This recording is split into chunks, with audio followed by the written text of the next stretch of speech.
तो देखो, मैं बचपन से एक ऐसा बच्चा रहा हूँ जिसे पढ़ाई लिखाई में बिल्कुल इंटरेस्ट नहीं था। मैं बस यही सोचता था कि भाई पढ़ाई लिखाई बनाई तो बनाई किसने। हाँ सच में, मुझसे आज तक वो इंग्लिश के डू इज राइट बनी ही नहीं भाई। पता नहीं क्या चीज थी वो।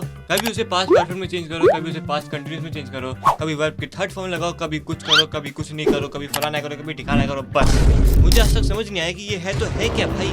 एनीवेज, लेकिन तब मैं क्लास 10 में था, पता नहीं क्यों हमारे स्कूल वाले हमारे हर कभी टेस्ट ले रहे हैं। हमारा चैप्टर कंप्लीट भी नहीं हो रहा, उससे बड़ा उस चैप्टर का ये टेस्ट ले रहे थे भाई। और हर एक टेस्ट के एक हफ्ते में बहुत टेंशन हुआ करता था। मैं सो ही नहीं पा रहा था, क्योंकि अगर मेरे नंबर कम आए तो मुझे स्टिक खानी पड़ेंगी। और एक पल के लिए मैं स्टिक तो खा लूं, लेकिन अगर मेरे घर में मालूम चल गया कि मेरे नंबर कितने आए हैं तो फिर तुम्हें बेल्ट दिखाऊंगा।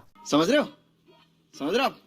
और स्टिक से मुझे याद आया, उस टाइम मेरे एक मैथ्स टीचर हुआ करते थे, जो जब भी हमारा टेस्ट लेते तब हमसे कहते थे कि तुम्हारे जितने भी कम नंबर आएंगे तुम्हें उस नंबर के स्क्वायर की स्टिक खानी पड़ेगी। मतलब जैसे तुम्हारे 10 में से 6 नंबर आ रहे हैं, इसके मतलब तुम्हें 4 का स्क्वायर मतलब 16 स्टिक खानी पड़ेगी।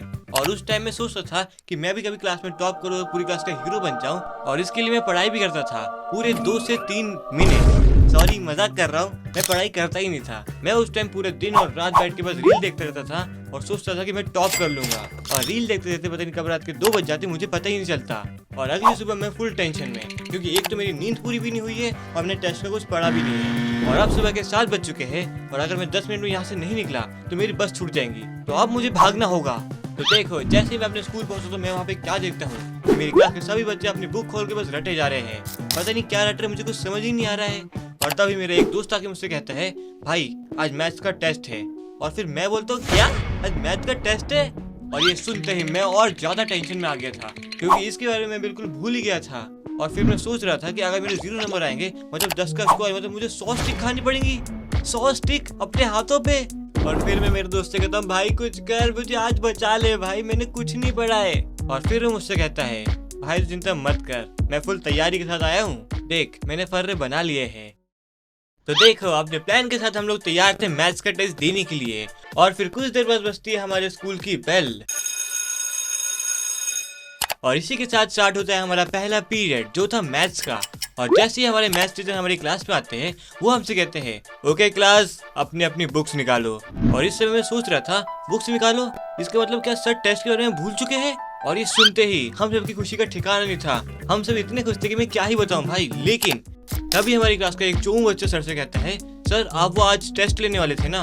और इस टाइम मैं सोच रहा था कि अपना जूता निकालो और इसके सर पे मार दूं। अच्छा खासा सब कुछ चल रहा था, सर सब कुछ भूल भी चुके थे, लेकिन इसको याद दिलाना है।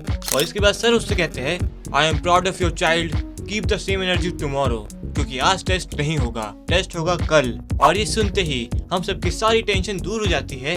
और इसी के साथ हमारा पहला पीरियड खत्म हो जाता है, वो भी बिना किसी टेस्ट के साथ। और आता है हमारा सेकंड पीरियड, जो था इंग्लिश का। और फिर जैसे ही हमारी इंग्लिश वाली मैम हमारी क्लास में आती है, वो हमसे कहती है, क्लास अपनी बुक्स बंद करो और एक पेपर निकालो, तुम्हारे पास सिर्फ 1 घंटा है इस टेस्ट को कंप्लीट करने के लिए। और ये सुनते ही मैं अपने दोस्त की तरफ देखता हूँ और कहता हूँ, आज इंग्लिश का टेस्ट है?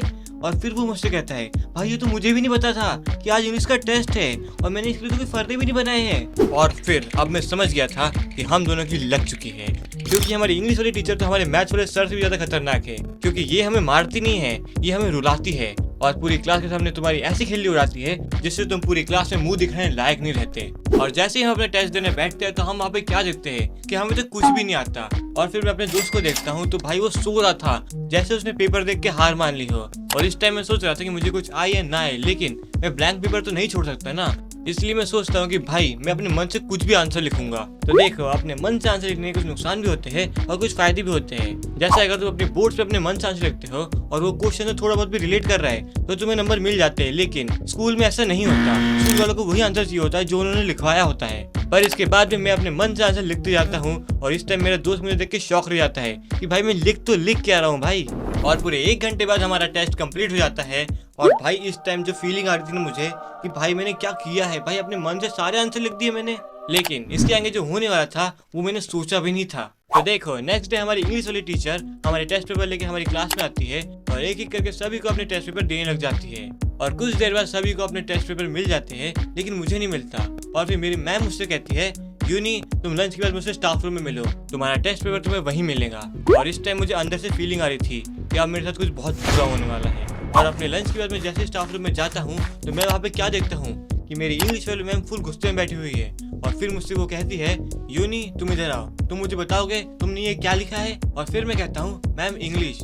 और फिर मेरी मैम मुझसे कहती है नहीं ये इंग्लिश नहीं है, ये कोई और लैंग्वेज है, पता नहीं क्या अनाप शनाप लिखा है, तुम्हें इंग्लिश आती भी है कि नहीं। और इस टाइम में मेरी मैम मुझे बस सुनाई जा रही थी और मैं अपना सर नीचे करके बस सुने जा रहा था।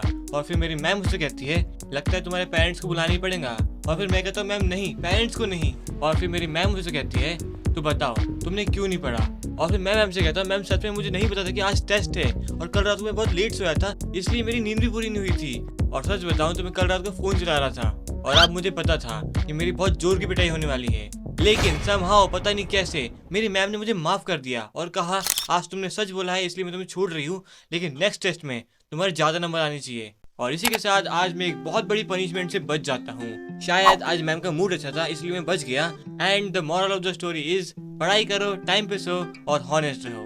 एनीवेज ये वीडियो खत्म हो चुकी है। आई होप आपकी वीडियो पसंद आई हो। वीडियो पसंद आई हो तो वीडियो को लाइक करना, चैनल पर सब्सक्राइब करना। और ये कहानी तो मेरे 10th के टेस्ट की थी, लेकिन मेरे साथ 10th की बोर्ड्स में क्या हुआ वो जानने के लिए आप मेरी इस प्लेलिस्ट को चेक कर सकते हो। और मैं मिलता हूँ आपसे नेक्स्ट वीडियो और नेक्स्ट स्टोरी टाइम पे, जब तक के लिए गुड बाय।